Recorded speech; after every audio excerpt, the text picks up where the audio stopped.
Yesterday was day 2 of the Brian Walshe murder trial, and we're going to get straight into what everybody wants to hear, this man's unhinged internet search history. Some of these searches will look familiar because they came out during pre-trial stuff, but there's a lot of new and damning information. As far as timing goes, the prosecution and defense both agree that Brian and Anna's friend Jem left around 1:30 in the morning on New Year's Day 2023. Everything in yellow are Brian's claims. He says he and Anna went upstairs to continue celebrating, then he later came downstairs to clean the kitchen for an hour, and when he returned to bed, his wife Anna was deceased, so he nudged her, and then eventually she fell off the bed. And the prosecution also pointed out that there's really no other activity on the computer around this time, which means that to believe Brian's version of events, you have to believe that he went upstairs, nudged his wife, surprisingly found out that she was deceased, and instead of trying to do CPR, call 911, offer her any kind of aid, do anything at all, he simply does nothing. Maybe he checks his email. We haven't heard his version of events, what he's going to say he was exactly doing in those hours. But I think it's really important that one thing he wasn't doing was looking up, why is my wife suddenly deceased? He searches so many things about how to dispose of remains, how to cover up the smell, how to clean things up. He even looked up if he was allowed to use her credit card. But at no point after allegedly finding her deceased does he look up, why is she suddenly gone? What could have happened? Why is my wife deceased? And obviously he didn't care about hiding his history, so they're going to have a very hard time explaining why he didn't search that, but he searched all of this. By the way, all of this search history was brought into evidence by Trooper Nicholas Guarino. Most of these searches he read aloud today, but there were some that I got from the pre-trial documents. Basically, anything that ends in 00 for the seconds is likely from the pre-trial document. Also, and confusingly to me, everything in blue is something that actually wasn't brought up by the prosecution, but got brought up by the defense on cross-examination. Like at this point, he was basically arguing that Brian Walshe was simply looking at cool funeral options for Anna, and that this isn't any proof that he actually took her life. He also looked up serial killer Patrick Kearney. In the 60s and 70s, this guy killed at least 28 young men and boys, and then he put a lot of them in trash bags. I truly can't read these all loud, so I'm going to let you guys pause to read.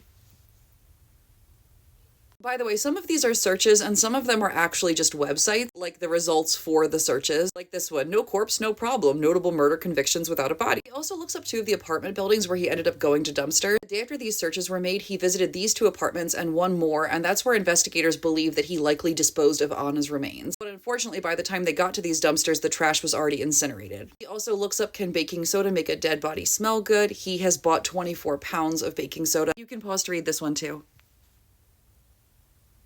They also talk about Brian's internet search history before Anna dies. And the prosecution brings up that he visited an adult content website. Cheating wife seduces another man to impregnate her. While they were asking about this search, Guarino was like, yeah, he was on there for 7 minutes. Why did you have to do that? The defense is trying to undermine the prosecution's claim that Brian Walshe was suffering financially. They're like, he was looking up diamond rings. He was looking up a Porsche for sale. Okay, but he didn't buy it though. Once again, you can pause to read.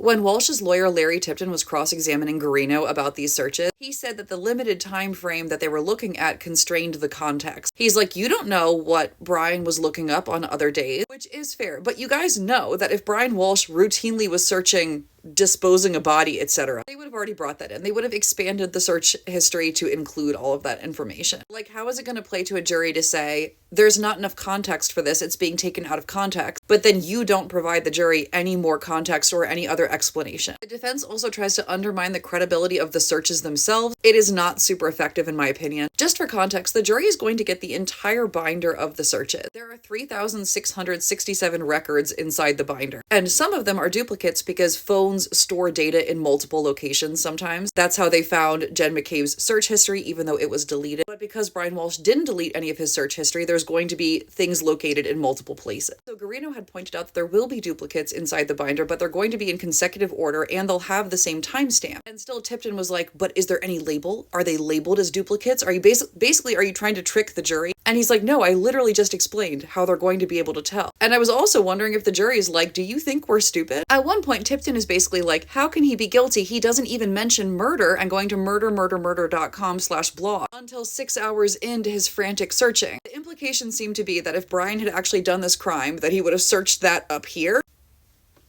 Okay. The other things that happened yesterday are we got the rest of Harrison Schmidt's testimony. We heard the remainder of Brian Walsh's police interviews. As part of their investigation, they had also taken some photos of Brian's hands. People who followed me for Karen Reed, imagine taking photographs of people that you suspect might have done the crime. Imagine. Anyway, they took pictures of his hands and they're like, why do you have these cuts on your hands? I don't think I can show them to you, but it's a relatively shallow cut across the back of his thumb, maybe a centimeter long and 3 millimeters deep. It looks like he accidentally cut himself with a straight blade just across the top of his thumb. They also read in a stipulation about the Richard Walker email. This was an email that the police had received a couple days after Anna was listed as a missing person. We have the so-named Anna Walshe with us here. We had a deal worth $127,000. She messed up. We have her here with us, and if she doesn't pay back the money, then she'll never be back. And we know that the police and the FBI are involved. Good luck finding us. As I said before, the police immediately found this really suspicious because there was no timeline of when they needed to pay anything back. There was no consequences for if they didn't pay things back. There was no real way to hand over the money. There was no way to contact the ransomers. That's what they said, but they also did have the ransomers' email, so I don't know what they mean by that. I guess